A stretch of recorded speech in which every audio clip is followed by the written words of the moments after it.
Is Meredith Pam Beasley from an alternate reality? A separate timeline where Pam actually went through with it and married Roy? Well, no, of course not. The Office is a story about a paper company, after all, and not a dimension-bending sci-fi. But does Meredith stand as an allegory for how Pam's life might have turned out if she had stayed with Roy? Well, there's a lot more evidence for that than you might think, and this video on my personal Office fan theory will walk you through all of it. So sit back, prepare your best Jim Halpert reaction faces, and let's get into it. I've always found fan theories interesting, the good ones at least. Ever since I first heard the theory that every kid but Angela on the Rugrats was just a figment of her imagination, I've been enamored with the idea of fan theories that shake the very foundations of how we look at a show. The good ones bring a whole different set of lenses through which to watch something. And in doing so, fan theories help keep stories alive, encouraging people to watch something again and again from all sorts of different angles. Not that many people need much of a reason to rewatch The Office. It has to be one of the most rewatched shows of all time. But running it back to Season 1, Episode 1, with a purpose, with a fan theory in mind, intent on keeping your eye on all the little details, hoping to pick up on any little shred of evidence you might have missed to support that theory, it just makes things all the more interesting. For The Office in particular, I'm a fan of the gas leak theory, one that posits that an undetected gas leak persisted in the office and turned the characters into caricatures over time. I mean, it's the only real explanation of Kevin's intellectual backslide. What do you do? I do the numbers. Oh, good for you. And it does put a whole new spin on Michael Scott throwing out those radon testing kits. Or this theory that I just came up with when making this video that, as you can see in this clip, it was actually Dwight that pranked Jim first, and the rest of the show was just Jim getting even. Hashtag Dwight shot first. But bringing it back to my theory, lest we get sidetracked down into one of the many other rabbit holes related to this show, coming up with a personal fan theory for The Office was never a goal of mine. Once I picked up on a few strange coincidences, however, I couldn't get this idea out of my head. And this particular rabbit hole just wound its way deeper and deeper. So, to state it clearly, my theory is that Meredith Palmer stands as a window through which to glimpse how Pam Beasley's life might have turned out had she married Roy. I view her character as a mere warning, an abstract representation of who Pam might have become had things played out differently.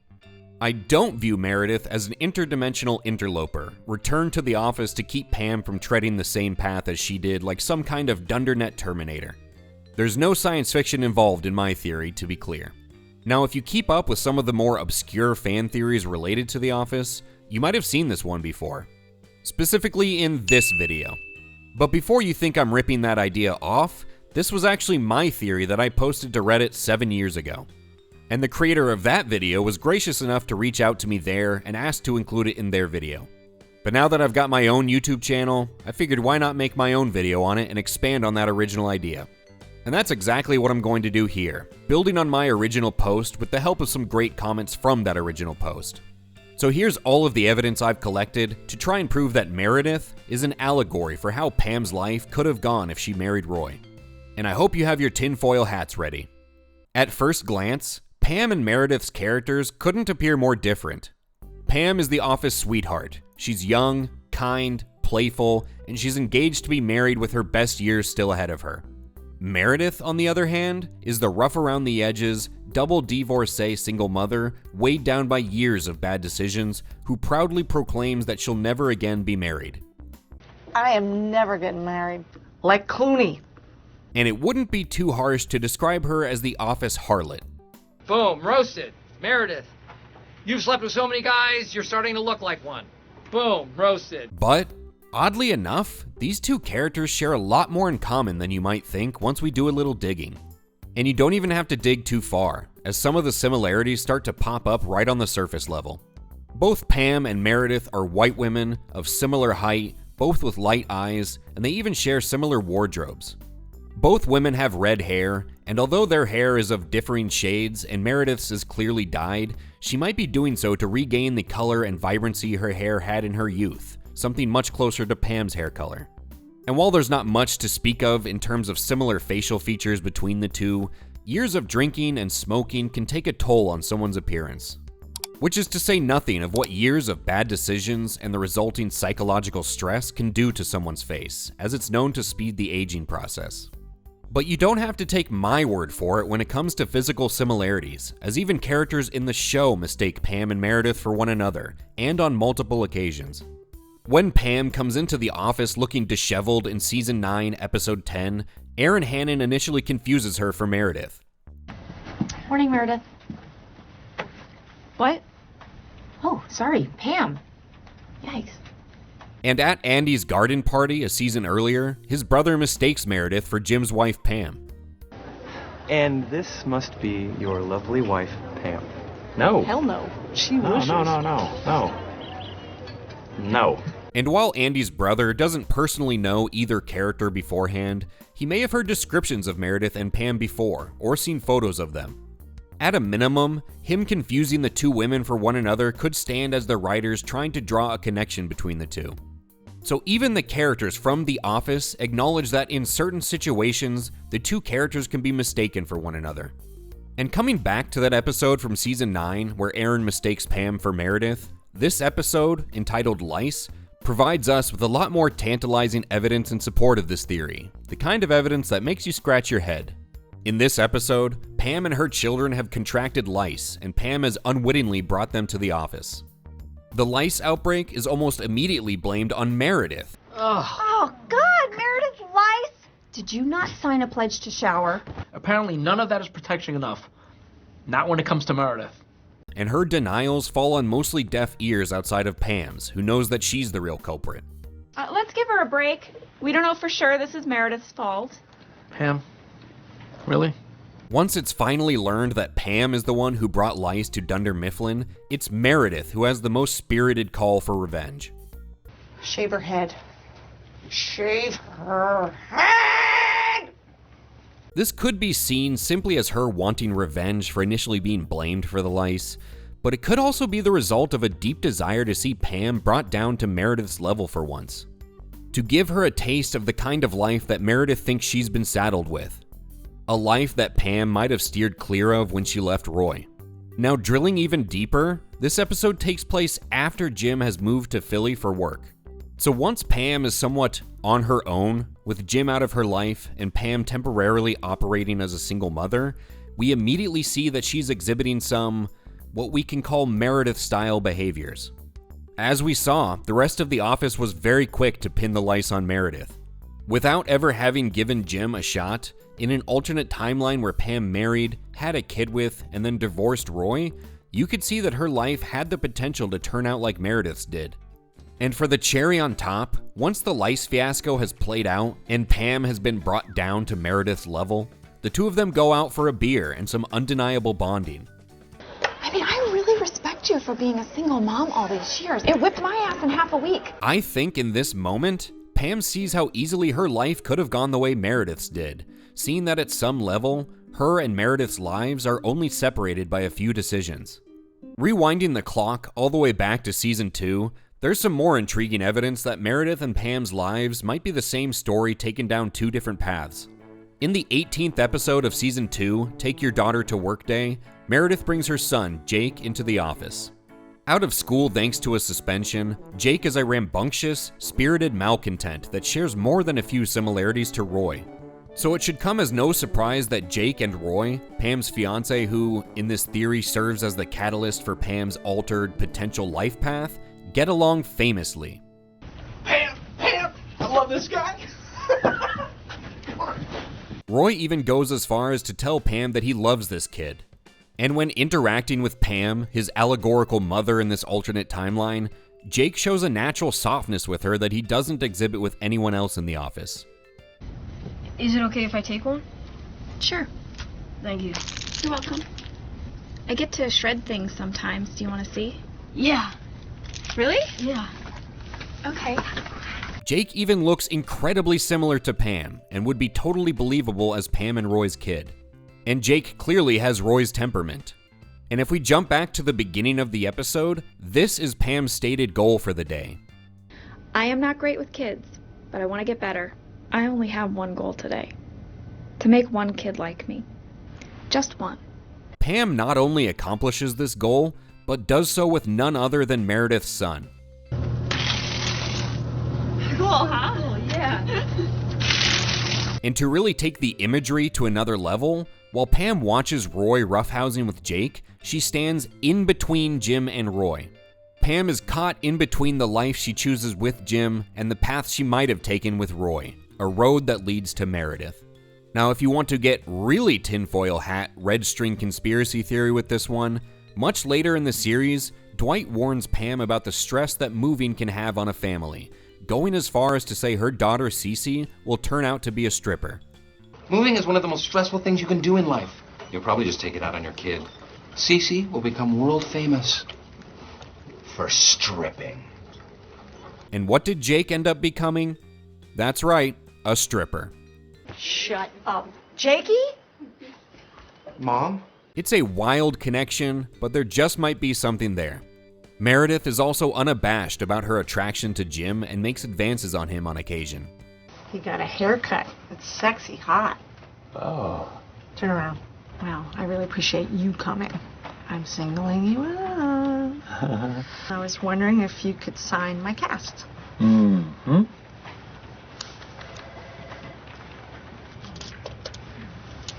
I'll read this when I get home. All right. During the fire, when they're playing the Who Would You Do game, Pam says that Toby is kind of cute, and seemingly no one but Meredith agrees. Ooh, Toby. How long? So the two women seem to have oddly aligned tastes in men. We see that Meredith can also be kind. When Michael insults the handmade oven mitt Phyllis made him for Christmas, Meredith chooses the oven mitt after seeing how hurt Phyllis was.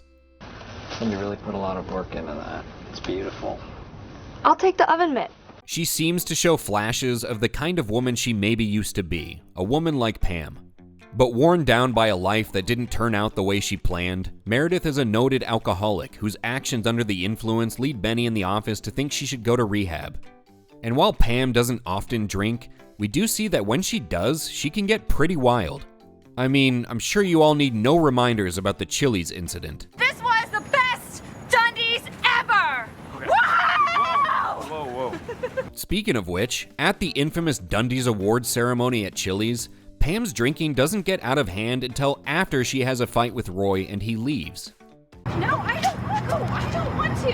Pam! If you would have asked me that, then you would know. It's not until she's on her own that Pam turns to alcohol. So it's not a stretch to say that in a different timeline, where she's left alone with kids to raise, Pam's wild drinking habits could spiral out of control and see her life go the way of Meredith's. It's a little known fact that Meredith has 2 kids, a boy and a girl, and Pam goes on to also have 2 kids in the show, a boy and a girl. When Michael mentions some of Jan's more outrageous behavior in the bedroom, Pam says that normal women don't do these things, which seems to put Meredith into a moment of internal reflection. No, normal women don't do stuff like that. This is bad. Maybe she's merely disagreeing internally, or perhaps it's a deeper thought, a knowing reaction, thinking to herself that Pam might be a few wrong life choices away from having her somewhat naive worldview shattered, just as Meredith's was once upon a time. In the Season 2 episode The Fight, when Jim is messing around with Pam and her shirt starts to get lifted, it's Meredith who's watching this uninhibited moment, and it's Meredith's gaze that makes Pam put a stop to it. Put me down. Put me down. Oh my God. Hey, put me down. Hey. Perhaps anyone noticing would have put an end to it, or maybe Pam realized she was being too unashamed in this moment, with shamelessness being a central aspect of Meredith's character. And Pam, fearful of treading the same path as Meredith, a path that in that moment feels like all too real of a possibility, puts a stop to it. In the finale, it's revealed that Meredith has a PhD in school psychology. For the first 7 years, I was getting my PhD in school psychology and they didn't show it. Despite having this lofty degree, Meredith hasn't done anything with it. Similarly, Pam never really followed through with her graphic design thing. So both characters seem to have some similar, innate fear about seeing their ambitions through, or at a minimum, both of their lives were sidetracked, forcing them to abandon their ambitions. And lastly, we have one of my favorite pieces of evidence that was provided by a commenter on that original Reddit post. In Season 8, at the office Halloween party, Robert California is going around trying to learn everyone's greatest fears so he can later concoct a story that truly terrifies the Scranton office. And when posed with this question, Meredith has an interesting answer. Honestly, Jim gives me the creeps. This could just be a random one-off joke, but having a simple fear of Jim isn't in keeping with her noted attraction to him. Rather, with this theory in mind, it makes more sense that to her, Jim represents the better life that Meredith never had. Her true, deeper fear of Jim is born from the fact that he forces her to reflect on her life, her choices, and painfully confront the reality that things were supposed to turn out better for her. Amongst them was a man, tall, slim. Jim. Almost instinctively, she... And with that, I rest my case and turn things over to you, the jury. Now, swinging almost wildly off topic for a second, another one of the commenters on my original theory post suggested that there might be a nice companion fan theory to look for alongside this one. That theory posits that Toby could actually be an allegory for how Jim might have turned out. Another path where Jim didn't get the girl, where he never left the office he was always eager to get away from. Where that very office beat Jim down over time, robbing him of his creativity and cheery demeanor. We know that Toby is in love with Pam, the girl that got away from this now neutered version of Jim. And Pam even admits twice that she thought Toby was cute, something that might be expected if Toby was once someone more like Jim. Now, I haven't rewatched The Office again with this theory in mind, but looking out for evidence of this theory alongside my theory might make for an interesting viewing experience. If I can find more evidence to support that theory, I might make a video on that one in the future, so let me know in the comments if you want to see something like that, or if you've caught any evidence in support of that theory. But getting back on track, I think there's something to this Meredith Pam theory. With rewatching some of The Office with this in mind, along with the help of some great Reddit comments in response to the original idea, and a little more digging on my own, there's quite a bit of evidence supporting it. I, for one, am convinced that Meredith is an allegory for how Pam's life would have turned out if she had married Roy. And I'm sure there's even more subtle evidence out there, just waiting to be picked up on. That's what makes fan theories great, after all, being able to revisit a beloved piece of media with a totally different perspective. But what do you think? Do you think I've made my case that Meredith stands as a warning for how Pam's life might have turned out if she married Roy? Have you found any evidence to support this theory that wasn't mentioned here? Let me know in the comments below. And remember to like the video if you enjoyed it, and subscribe to the channel so you don't miss my next fan theory video in about 3 years if I keep up this current pace. Thank you for following me down this rabbit hole today, and I'll catch you on the next one.